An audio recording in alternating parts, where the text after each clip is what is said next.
الحمد للہ وکفا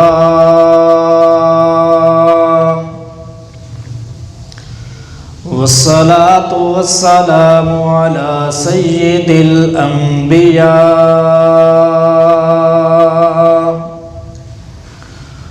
وعلی آلہ وأصحابه الأتقياء أما بعد فأعوذ بالله من الشيطان الرجيم بسم الله الرحمن الرحيم سبحان الذي أسرى بعبده ليلا من المسجد الحرام إلى المسجد الأقصى باركنا حوله لنريه من آياتنا إنه هو السميع البصير سبحان ربك رب العزة عما يصفون وسلام على المرسلين والحمد لله رب العالمين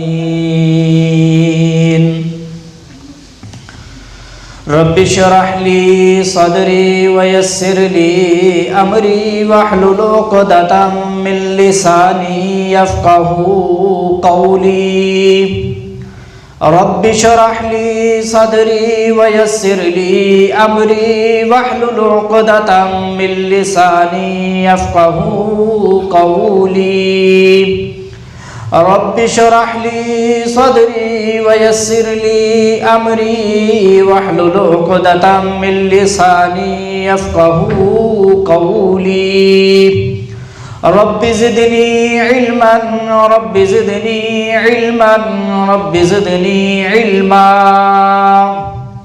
اللهم صل على محمد وعلى آل محمد كما صليت على إبراهيم وعلى آل إبراهيم إنك حميد مجيد اللهم بارك على محمد وعلى آل محمد كما باركت على إبراهيم وعلى آل إبراهيم إنك حميد مجيد واقعہ معراج محمد صلی اللہ علیہ وسلم کے عنوان پر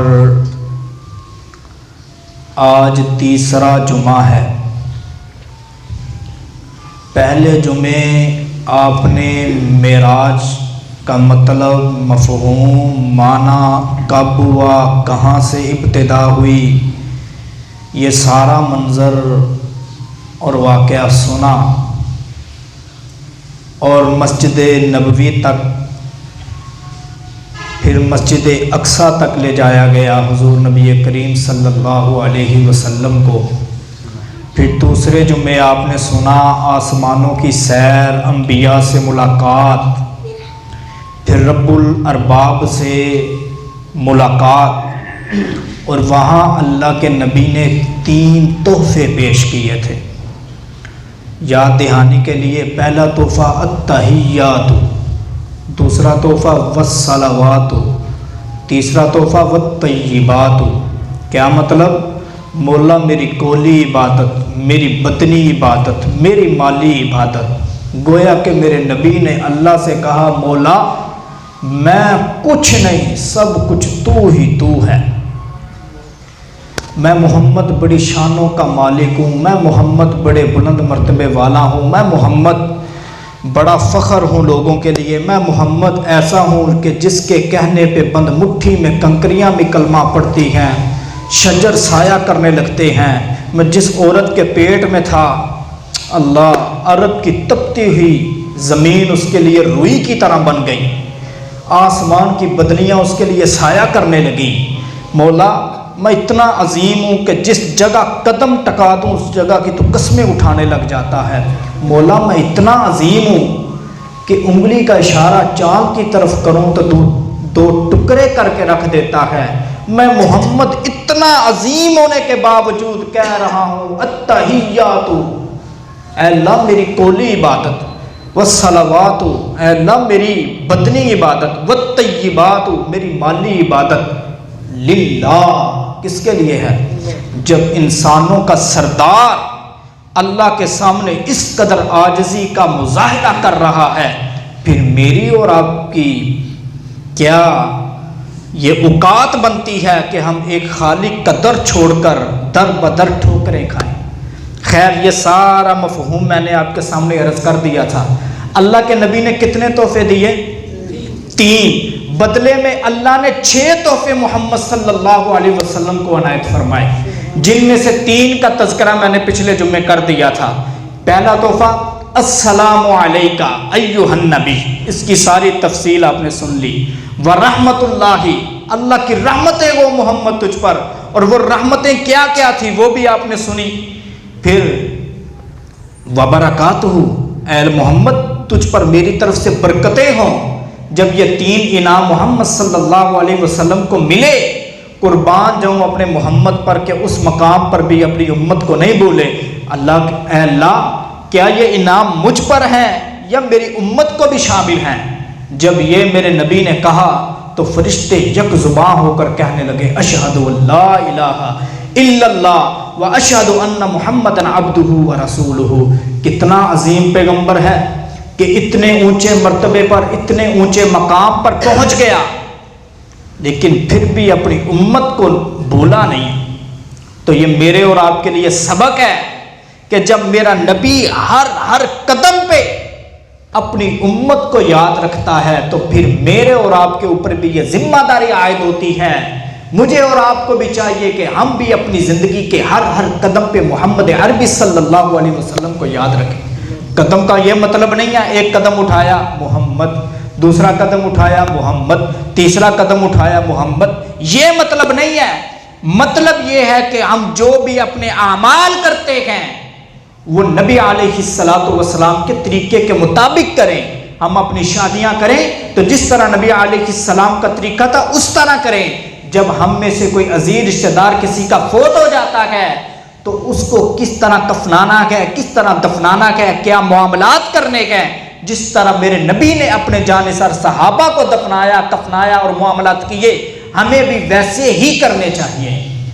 یعنی ہر قدم پہ محمد صلی اللہ علیہ وسلم کے طریقے کو ہم نے مقدم رکھنا ہے اور اپنے نفس کی خواہشات کو مؤخر رکھنا ہے۔ میں نے پچھلے جمعے بھی کہا تھا عقل نہیں دیکھنی کہ عقل کیا کہتی ہے، یہ دیکھنا کہ محمد عربی کا فعل کیا کہتا ہے۔ حضرت علی رضی اللہ تعالی عنہ کرم اللہ وجہہ فرماتے ہیں کہ اگر اپنی عقل کا معاملہ ہوتا نا، پچھلے جمعے میں نے امام اعظم ابو حنیفہ کا ایک مسئلہ سنایا تھا، آج حضرت علی کا سنو۔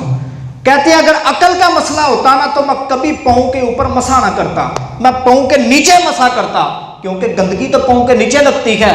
لیکن علی کی عقل کیا کرے جب محمد عربی کا فیصلہ آ گیا ہے کہ مٹی اگرچہ پاؤں کے نیچے لگتی ہے، تم نے یہ نہیں دیکھنا، تم نے میرا فرمان دیکھنا ہے، میں نے کہہ دیا ہے کہ مسا پاؤں کے اوپر ہی ہوگا تو پاؤں کے اوپر ہی کیا جائے گا۔ کہنے کا مقصد یہ ہے ہماری عقلیں پیچھے، محمد عربی کا فیصلہ آگے۔ خیر 3 انعام یہ نبی علیہ السلام کو عطا ہوئے جو آپ صلی اللہ علیہ وسلم کے ساتھ خاص تھے، لیکن اللہ کے نبی نے ان میں بھی اپنی امت کو شامل فرما لیا۔ 3 انعام اللہ تعالیٰ نے امت محمدیہ کو عطا کیے۔ سنیے، پہلا انعام اللہ کے نبی کو یہ دیا کہ اے میرا نبی اپنی امت سے کہیے کہ سورہ بقرہ کی جو آخری 2 آیتیں ہیں ان کو کثرت سے پڑھیے۔ کیا ہے اس میں؟ آمن الرسول بما انزل الیہ من ربہ والمؤمنون کل آمن باللہ وملائکتہ ورسلہ والیوم الآخر۔ یہ ساری آیت کا مفہوم یہ ہے اے اللہ میں تیرے پر بھی ایمان لاتا ہوں، تیرے نبیوں پر بھی ایمان لاتا ہوں، تیرے فرشتوں پر بھی ایمان لاتا ہوں، تیری نازل کی گئی کتابوں پر بھی ایمان لاتا ہوں، آخرت کے دن پر بھی ایمان لاتا ہوں۔ یعنی پہلی آیت جس کے اندر اللہ تعالیٰ نے تحفہ ہمیں یہ دیا کہ تم نے میری بتائی ہوئی جو چیزیں ہیں، میری نازل کردہ جو چیزیں ہیں، میری جو بتائی ہوئی وہ چیزیں جو دین کی بنیاد ہے۔ دین کی بنیاد یہ ہے کسی ایک نبی کا انکار کر دو باقی سب کو مانو، کیا مسلمان کہلائے گا؟ نہیں کہلائے گا۔ کسی ایک کتاب پر ایمان لے آؤ باقی سب کتابوں کا انکار کرو، یا سب کتابوں کو مانو کسی ایک کتاب کا انکار کر دو، کیا مسلمان ہوگا؟ کسی ایک فرشتے کا انکار کرو باقی سب کو فرشتہ مانو، کیا ایمان رہے گا؟ نہیں۔ کل آمن باللہ وملائکتہ وکتبہ، کل یعنی کہ مکمل طور پر تم نے مسلمان ہونا ہے۔ مکمل طور پر تک جب تم مسلمان ہو جاؤ گے پھر تمہارے اندر کچھ غلطیاں کوتاہیاں بھی ہوں گی، تم سے کچھ گناہ بھی سرزد ہو جائیں گے۔ اگلی آیت میں اللہ نے مانگنے کا ہمیں طریقہ بتایا کہ لا یکلف اللہ نفسا الا وسعها لہا ما کسبت علیہا وعلیہا ما اکتسبت۔ اے میرا بندہ، تو جتنی طاقت کا مالک ہے تو نے اس کے مطابق اپنی زندگی گزارنی ہے، اپنی طاقت سے بڑھ کر اپنے اوپر بوجھ نہیں ڈالنا۔ یہ اللہ تعالیٰ نے میرے نبی کو تحفتاً یہ آیت دی کہ میرا نبی اپنی امت کو بتا کہ اللہ نے جتنے مال سے نوازا ہے اس کے اندر گزارا کرنے کی کوشش کر۔ ایک بندے کی 1,00,000 آمدنی ہے تو وہ اپنے خرچے 2,00,000 کے مطابق نہیں کرے کیونکہ زندگی مشکل ہو جائے گی۔ اگر ایک بندے کی 10,000 آمدنی ہے تو وہ 20,000 کے طور طریقے نہ اپنائے کیونکہ زندگی مشکل ہو جائے گی، لوگوں کے آگے ہاتھ پھیلانے پڑیں گے، در بدر مقروض ہونا پڑے گا۔ میرے نبی کو اللہ نے یہ تحفہ دے کر کتنا ہم پر احسان کر دیا۔ آگے اللہ نے اور مانگنے کا طریقہ سکھایا، اگر تم سے گناہ ہو جائے تو اللہ سے کیسے مانگنا ہے؟ ربنا لا تؤاخذنا ان نسینا او اخطأنا، اے اللہ مجھ سے اگر بھول کر کے جان بوجھ کر کوئی گناہ ہو جائے تو مجھے معاف فرما۔ ولا تحمل علینا اصرا کما حملتہ علی الذین من قبلنا، اے اللہ مجھ پر ایسا بوجھ نہ ڈالنا جو تو نے پہلی امتوں پر بوجھ ڈالا ہے۔ کیا پہلی امتوں نے لواطت کی، اللہ نے ساری کی ساری قوم تباہ کر کے رکھ دی۔ اے اللہ ہمیں ایسے بوجھ کے نیچے نہ دبانا۔ پہلی امتوں نے ناپ تول میں کمی کی، اللہ نے ساری قوم تباہ کر کے رکھ دی۔ اے اللہ اگر مجھ سے یہ غلطی ہو جائے درگزر کرنا، مجھے تباہ و برباد نہ کرنا۔ پہلی امتوں نے گناہ کیے، اللہ تعالیٰ کے وعدوں کو توڑا کہ اپنی عبادت کے دن تو نے دنیا کا کوئی کام نہیں کرنا، اللہ کے گھر میں آنا ہے اور اس کے سامنے سجدہ ریز ہونا ہے، لیکن وہ نہیں ہوئے۔ فَقُلْنَا لَهُمْ كُونُوا قِرَدَةً خَاسِئِينَ، اللہ نے ساری کی ساری قوم والوں کو بندر کی شکلوں میں بدل دیا۔ اے اللہ اگر ہم سے کوتاہی ہو جائے، اے اللہ تو نے ایک دن تو نہیں کہا، تو نے آدھا دن بھی نہیں ہمیں کہا، صرف 1 گھنٹہ ہی ہوتا جمعے کے لیے، اے اللہ اگر اس میں ہم سے سستی ہو جائے، اے اللہ ہم حد حرامی کر بیٹھیں تو ہمیں عذاب کے اندر مبتلا نہ کرنا، بلکہ اپنی رحمتوں والا معاملہ کرتے ہوئے ہمیں اپنی اصلاح کی توفیق عطا کرنا۔ یہ اللہ نے ان آیتوں میں ہمیں مانگنے کا طریقہ سکھایا، اور آگے فرمایا واعف عنا واغفر لنا وارحمنا۔ یہ 3 آیتیں کثرت سے پڑھنا چاہیے، یہ 3 لفظ کثرت سے انسان کو پڑھنے چاہیے۔ واعف عنا، اے اللہ مجھے معاف فرما، واغفر لنا، اے اللہ میری بخشش فرمانا، وارحمنا، اے اللہ مجھ سے گناہ سرز ہوتے ہیں، میں میں گناہ گار ہوں، میں گناہوں کا پتلا ہوں، قدم قدم پہ گناہ ہوتے ہیں، میری کوئی اوقات نہیں ہے، میری کوئی حیثیت نہیں ہے، تو معاف کرنے والی ذات ہے، تو مجھ پر اپنی رحمتوں والا معاملہ فرما۔ اور آگے آخر میں اللہ تعالیٰ نے ایک اور ہمیں طریقہ بتایا کہ ساتھ تو نے یہ بھی دعا کرتے رہنا ہے فانصرنا علی القوم الکافرین، اے اللہ کافروں کی جو سازشیں ہیں ہمارے خلاف اس سے میں ہمیں بچا۔ تو اس لیے آج ہمیں یہ آیتیں کثرت سے پڑھنی چاہیے۔ کتنا پیارا مفہوم ہے جو آپ نے سنا۔ میں موضوع کو مختصر کرتے ہوئے آگے چلتا ہوں۔ دوسرا انعام اللہ کے نبی کو کیا دیا اللہ تعالیٰ نے کہ جا کے اپنی امت کو بتا دیجئے کہ میرے دربار کے اندر آپ کی امت میں سے جو شرک لے کر آئے گا میں اس کی بخشش نہیں کروں گا۔ شرک کے علاوہ جتنا بھی گناہگار ہوا ہو سکتا ہے کہ براہ راست جنت دے دوں، ہو سکتا ہے کہ جہنم کا ایک چکر لگوا کے پھر جنت دوں۔ آگے آپ سنیں گے کہ فرض نماز چھوڑنے والے کا کیا انجام آپ نے دیکھا، سود کھانے والے کا کیا انجام دیکھا، چغل خور کا کیا انجام دیکھا، انشاءاللہ آگے آ رہا ہے۔ تو کہنے کا مقصد یہ ہے، اللہ نے کہا ہے میرا نبی اپنی امت کو جا کے کہہ دینا، انہ من یشرک باللہ فقد حرم اللہ علیہ الجنہ، جس نے میری ذات یا میری صفات کے اندر کسی کو شریک بنا دیا، میں ہمیشہ ہمیشہ کے لیے اس پر جنت کو حرام کر دوں گا۔ ذات کے اندر کیا؟ جس طرح فرعون نے کہا انا ربکم الاعلی، میں رب ہوں، میں بارش برسانے کا مالک ہوں، میں سورج کو طلوع غروب یہ ساری چیزوں کا ملکہ میرے پاس ہے۔ یہ ہے اللہ تعالیٰ کی ذات کے اندر کسی کو شریک کرنا، جس طرح فرعون نے خود خدائی کا دعویٰ کر دیا تھا۔ اللہ کی صفات میں کیا مطلب؟ اللہ عالم الغیب ہے، یہ عقیدہ بنانا کہ فلاں بزرگ، مثال کے طور پہ آج کہا جاتا ہے شیخ عبد القادر جیلانی سب قادر رحمت اللہ علیہ، وہ عالم الغیب ہے، یہ شرک بنے گا۔ جس طرح اللہ ہر ایک کو دیکھ رہا ہے، ہر جگہ حاضر ناظر ہے، اس طرح کہنا کہ فلاں پیر یا فلاں نبی یا فلاں بابا وہ بھی سب کو دیکھ رہا ہے، وہی سب کے حالات سے واقف ہے، یہ شرک بن جائے گا۔ جس طرح اللہ تعالیٰ کی ذات او یزوجہم ذکرانا و اناثا ویجعل من یشاء عقیما، اس سے پہلے یہب لمن یشاء اناثا ویہب لمن یشاء الذکور، اللہ کہتا ہے کسی کو بیٹا دینا ہے، کسی کو بیٹی دینی ہے، یا دونوں سے محروم کرنا ہے، باج بنانا ہے۔ اس کا مالک کون ہے؟ ایک اللہ۔ آج اگر کوئی کلمہ گو کہے کہ اللہ کے علاوہ کسی نبی کے پاس اختیار ہے، یا کسی فقیر کے پاس اختیار ہے، یا کسی پیر کے پاس اختیار ہے، تو وہ شرک کر رکھا ہے، وہ شرک کے زمرے میں آ رکھا ہے۔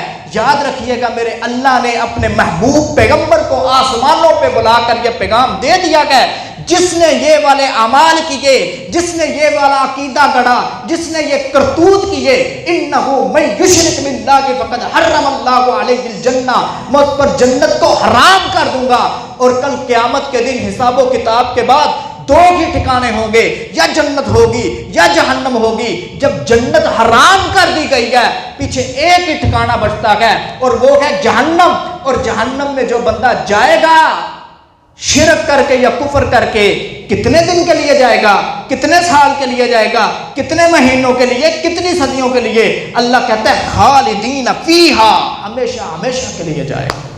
آج یہ امتحان گاہ ہے ہمارے لیے۔ آج اللہ نے ہمیں سوچنے کے لیے عقل دی ہے، ہمیں سمجھنے کے لیے ہمیں سوچ دی ہے، ہم غور و فکر کر سکتے ہیں، کتاب ہمارے پاس ہے، حق ہمارے سامنے کا ہے، باطل ہمارے سامنے کا ہے۔ فیصلہ ہم نے کرنا ہے کہ ہم نے کل قیامت کے دن حساب و کتاب کے بعد ہمیشہ کے لیے ٹھکانہ جنت بنانا گیا یا جہنم بنانا گیا۔ جنت بنانا گیا تو پھر ہمیشہ کے لیے عقیدہ توحید پر استقامت اختیار کرنی ہوگی، شرک والے اعمال سے دور رہنا ہوگا۔